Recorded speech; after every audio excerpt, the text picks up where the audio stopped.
ကိုယ်စိတ်ကူးလေးနဲ့ဖန်တီးအနုပညာလေးဖြစ်လာအောင်စီနေချီတမြင်စီတိုင်းစေတနာထဲ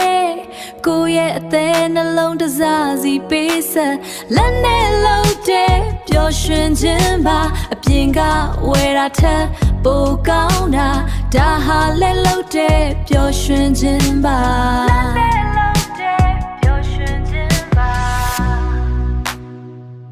ကိုယ်စိတ်ကူးလေးနဲ့ဖန်တီးအနုပညာလေးဖြစ်လာအောင်စီနေချီတမြင်စီတိုင်းစေတနာထဲ